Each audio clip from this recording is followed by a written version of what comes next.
Good morning. Welcome to Friday. And boy, do I have some awesome schnizzle. Yes, I realize I said schnizzle. I am still cool. Okay.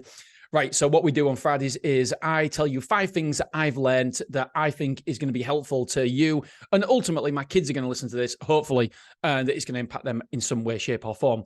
Now, these 5 things that I'm going to tell you about today, these are from world-class business owners, entrepreneurs, thought leaders, motivation experts, etc. So they've come from the world's best, and I've just got them all together and given this verbal diarrhea to you. Do you know what? It's going to be like shitting out good stuff for you today. I've absolutely not nailed that at all. Right, let's get on then. I said this to my dad the other day. I was on the phone with my dad. My dad flew to Krakow yesterday to get a suit because why? Because the suits are apparently better in Krakow. Well, I think it's Slovenia. So he flew to Krakow, went to Slovenia or Slovakia. Oh, I'm going to sound like a right wally. Anyway, one of the two. And he drove across country to 4.5 hours to this place to get fitted and then, etc. to get this suit. And he said, I'm bloody mad. Why would I do that? Because he went on his own because my mum stayed at home this time because she had bits and bobs and responsibilities at home. And so my dad went and I said, Dad, your life motto should be, do it for the story. So there's the takeaway. Do it for the story. That's what Sean Perry said on the podcast. And as soon as he said it, I was like, oh my bloody Gideon. Do it for the story is absolutely amazing. So if you're questioning something, if you're thinking, should I do it? Shouldn't I do it? Do it for the story. Because a person who grows up with no stories is a person who's boring. You don't want to be boring. Live an exciting, fulfilled life. Do it for the story. Oh, I absolutely love it. And so I said to my dad, he said that because he was getting a bit not down, but like, oh, why have I done this? What am I? He's 70 years old and he's through to Krakow on his own in Poland and then gone for Slovenia or Slovakia. I had no idea. And 4.5 hours. And he said, Dean, the roads are absolutely terrible. Yeah, I'm doing the speed limit. People are up my ass. And he said, it is scary. I said, yeah, but Dad, do it for the story. This is a story. You can tell your grandkids about this when they get older. You're telling me about it right now. You're living your full life. And he said, I tell you what, though, I had chicken curry last night. Best chicken curry I've ever had. And he showed me the hotel. The hotel he's staying at, £100 a night. It's got like, it's a palace. It's an absolute palace. And he said, I can't believe it. This hotel's amazing. So my message to you is, number one, your life motto should be, do it for the story. And that comes from Sean Perry. And I absolutely love it. Because when we do something that's out of our comfort zone, we've then got a story. We've then got something to talk about. We are then interesting. We're becoming interesting. Interesting people win. Okay, number 2. Number 2 is a good one. Nothing attracts a crowd like a crowd. Nothing attracts a crowd like a crowd. So whether that be a bar, if a bar's busy, guess what? It gets busier because people are nosy. People want to know, why is this bar so good? I always remember going on holiday, my first ever holiday with my wife, Claire. And there was this amazing looking restaurant on our walk into town in Croatia. I think it was Croatia. Anyway, don't matter. And it was beautifully done out. They must have spent hundreds of thousands of pounds on this restaurant and bar, but nobody was in it. Nobody was in it. Next door was a shabby looking thing, but it was packed. Where did we go? We never once ate at the amazing looking restaurant. Why? Because nobody was there. A crowd attracts a crowd. A busy bar gets busier. A busy restaurant gets busier. So how can you be the talk of the town? How can this came on a business podcast? How can you attract a crowd to attract more crowds? How can you do that? And it's just a simple way, but a genius way of thinking about marketing your business. Nothing attracts a crowd like a crowd. And I think that's 100% true. Here's something that I tell everybody. This is number 3 for the day. Your expectations create your happiness. Your expectations create your happiness. I get emotional quite a lot when I think about this because there's been studies done about people, 2 different studies. So people in third world countries, say, who haven't got what we've got, who haven't got access to clean water, food, etc., just the things that we take for granted. And I don't know how they've measured it, but they measured their happiness and put it against ours. And they are as happy in this one tribe as we are, if not happier. And why? It's because their expectations. They don't look at the other side of the world and think, oh my God, they've got Wi-Fi. Their expectations are different to ours. And so their happiness is their happiness levels are different. What they expect are different. And so if we expect an amazing life and it has to be 99 out of 100 and we only hit 75 out of 100, guess what? There's an imbalance there. So we're not as happy. Whereas if our expectations levels are less, then our happiness, we can meet that. And I got this. I mean, I heard it on the podcast this week, but I got this from my father-in-law. And he says, you're only disappointed with people when they don't live up to your expectations. The problem, what everybody's got, is that we have high expectations of others. And when you've got high expectations of others, you're always going to be disappointed. The secret is to have no expectations of other people, and you will never, ever be disappointed by them. And he's not saying it in a mean way at all. He's saying it a very, very wise way, I think. And so I think that is true. So manage your expectations and you will be happier. Yeah, I just love it. There's so many different analogies that I can do. There's like, there's been famous studies done, and one's been debunked about how much happier you are depending on how much extra you earn and stuff. There's also studies being done on people who have lost limbs, and it's been it's gone back to their baseline, their happiness. So 6 months after the horrendous, whether it's been lost a limb in a war or whatever, an illness. But their happiness after 6 months of having that horrendous thing happen, it goes back to the default level because their expectations change. And so therefore the happiness gets in line with their expectations. Don't know what happened there. I swallowed a frog. And so, yeah, I absolutely love that. So just manage your expectations, what you expect out of your life, and you will control your happiness. But also look at your expectations for other people. Don't have too high expectations for other people. I'm going to pause it here. I'm going to say the rest after I take my kids to school. So number 4 is coming up. Number 4 and 5 are a goodie. And I've got an awesome quote that I want to share with you for number 6. We're going to add in a bonus one for you today. All right, kids are at school, and I'm back with this 5 Bullet Friday. I absolutely love it, by the way. So number three. Sorry, done number 3. So number 1 was do it for the story. Number 2, nothing attracts a crowd like a crowd. Number 3, your expectations creates your happiness. 100% true. Even when you got, by the way, I just want to finish on this one, or finish up this one. Even when you go to a restaurant, if you expect a la carte, 5-7 star Michelin food, and you don't quite get it, then you're going to be unhappy. So just manage your expectations, because your expectations, honestly, I can promise you, they create your happiness. Number 4, and this, I am a massive, massive advocate and believer in this. Work harder on yourself than you do on your job. That is my one big advice to anybody listening to this, my kids, is work hard on yourself. That's the most important job you have, to work hard on yourself, because the better person you are, the better you will show up with friendships, the better you will show up as a brother, a sister, a mum, a dad, a son, a daughter, a granddad, a grandma, a grandchild.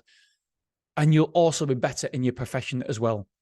And so that's a huge, huge bit of advice. And it's one that's been a game changer for me, is working hard on myself, listening to podcasts, listening to motivational experts, listening to entrepreneurs, just all the time, listening, educate myself, learning.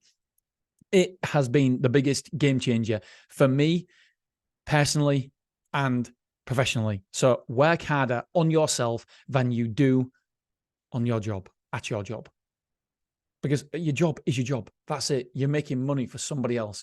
And by the way, anybody who works for me listening to this, you still should work hard for me, but you should work harder on yourself, because then you're going to benefit me anyway.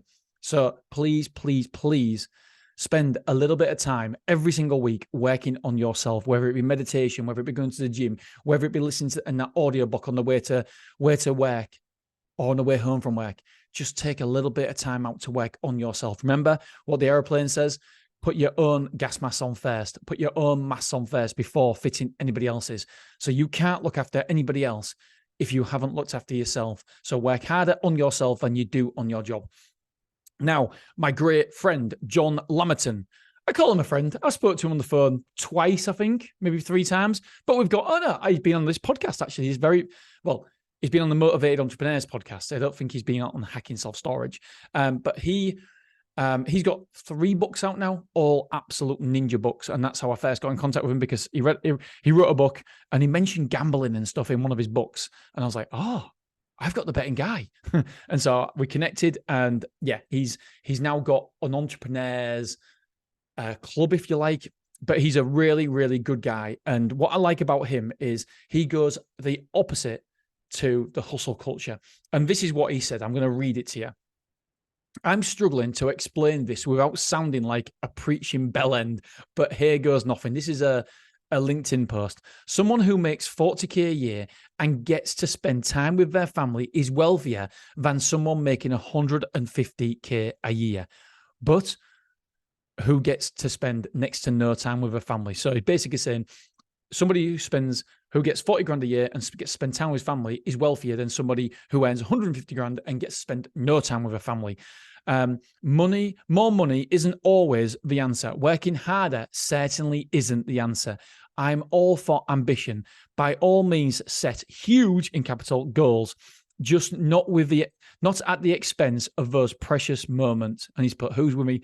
I genuinely tear up here, because he's got a picture of what I'm guessing is his wife and kids and his dog. I absolutely love this, because so many people put their business, their work before what's really, really important, family. And by the way, just because it's important to me, it doesn't mean it's important to you. So you've got to work out what's important to you. But if it is the family, and if it is spending time with them, then you've got to act accordingly. And I had a massive opportunity at the start of this year. I think it was a billionaire. Yes, a billionaire with a B wanted to invest in my company, take 49%. I would have a controlling 51%. He wanted to purchase at a valuation of £4.5 million. He was willing to put in £10 million every 2 years so we could open up 10 sites every 2 years, 5 sites a year. That would be mental for me. It would set me up forever.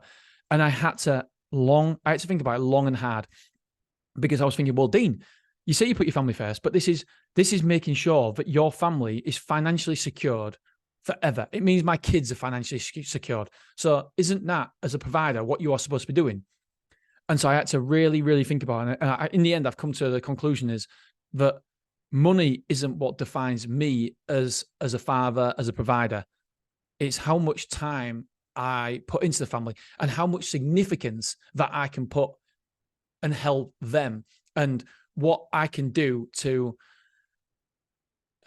help mold my kids. And because it would mean that I'd have to be away with work. He wanted to open in Europe. It was an honor, excuse me, that this guy saw me this way. It really was, because he was basically saying, Dean, a billionaire. I mean, he was worth over £2 billion. He's worth more than the CEO of Apple.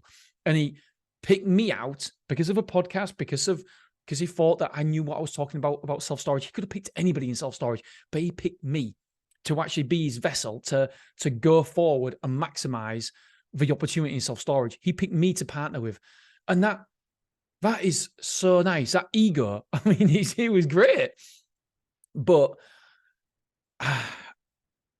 I've never had a regret. Never, ever. I know it's the right decision for me, because I want to be here with my family. I'm very, very lucky, because I know that the self-storage is going to provide an amazing legacy. It's going to provide, hopefully, generational wealth. It will provide wealth for my family going forward, whatever. And so did I actually need the billionaire? Of course, it'd be nice. Of course, that means cash flow. Cash flow? I don't have any cash flow problems. Never have cash flow problems again in my life. But it's almost like me playing the game on cheat mode. I would be cheating, because, well, not cheating, but I would be taking investors on board.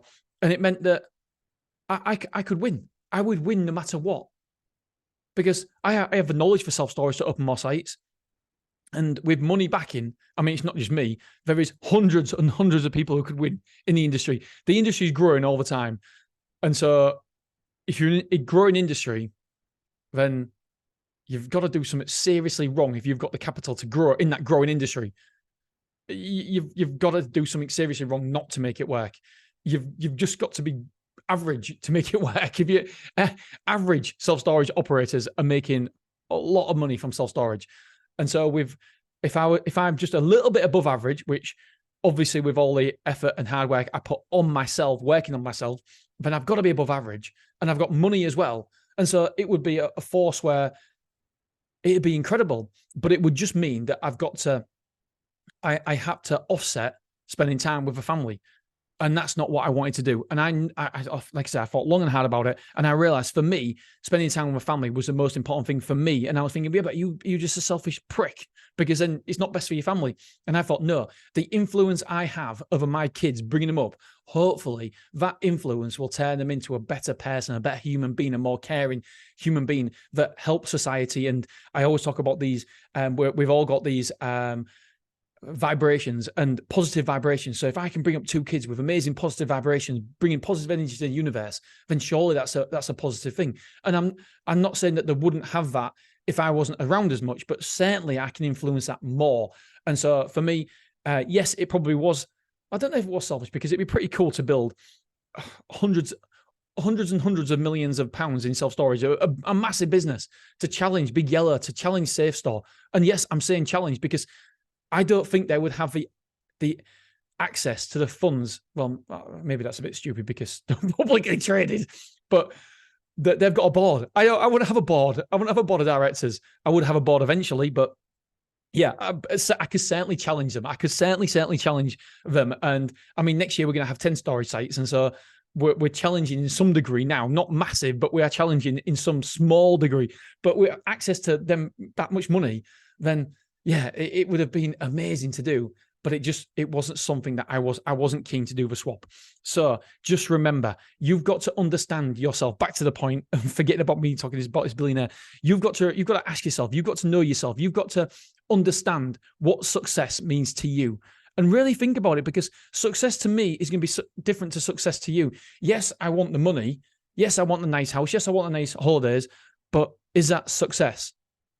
No. For me, other things are success. Yes, it's part of the success, but it's not all the success. So I love John Lampton because I know that he talks a talk. And when I was talking to him, he spends time with his family. He picks up his kids, takes his kids to school. He's always there with his kids and family. And that's what's important to him. But he knows what's important to him, so he acts accordingly.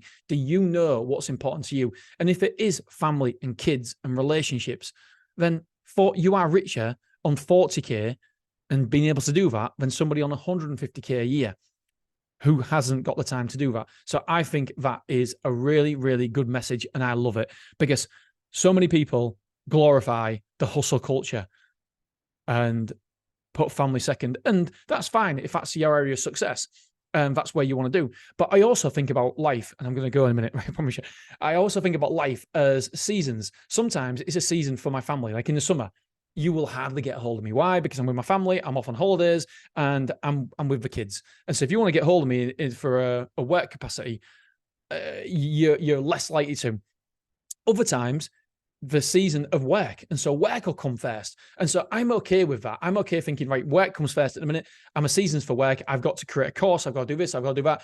And work comes first. And then I'm at a season where, do you know what? Friends come first, or fitness comes first. I'm okay with that. It's seasons for me. I know that's what makes me happier, when I'm in seasons of what makes me tick and what's success to me. So it's all about understanding yourself. And I feel like that meeting with a billionaire really helped me define what is success to me and what's important to me. So my question to you this weekend is, what does success look like to you? And we get influenced so much by people down the road and people on social media. And so you've got to try and block that out and really, really understand who you are and what you deem success. Right, I'm going to end with a quote that I think is incredible. To a blind man, these up all the time. Right, here we go. To a blind man, the one-eyed man is king. I love that. To a blind man, the one-eyed man is king. So the guy who's only got one eye is king. But he's just one step ahead. That's all that means, is that he's one step ahead because he's got one eye compared to the guy who's got no eyes. And so think and appreciate how you are in front of other people. Excuse me, I've had a bloody protein shake again. And when I have a protein shake, I get dry throat. Anyway, so ask yourself how you are in front of other people. So it may be that you're one step ahead because, I don't know, whatever reason you're one step ahead of people, but you've got to appreciate that situation you're in and have gratitude for it. So to the blind man, the one-eyed man is king. But do you know what? Probably to that one-eyed man, he would be resentful for the people who have two eyes, and he wouldn't really appreciate his situation because his expectations are that he wants two eyes. But really, to the blind man, he's got everything. And so just look at your life and don't compare to others, compare to yourself. How are you king? Because I promise you, in some area of your life right now, you are that one-eyed man. You are that one-eyed king man. You get what I'm saying? All right. I love you. I appreciate it. I'm going to get going. Have a wonderful weekend. And I love doing these. And from the feedback, I think you guys like him as well. So I do appreciate it. And I'll speak to you guys on Monday on Hacking Self-Storage and on Motivated Entrepreneurs. We'll speak to you both on Monday. All right. Love you. Appreciate it. Have a wonderful weekend. Bye-bye.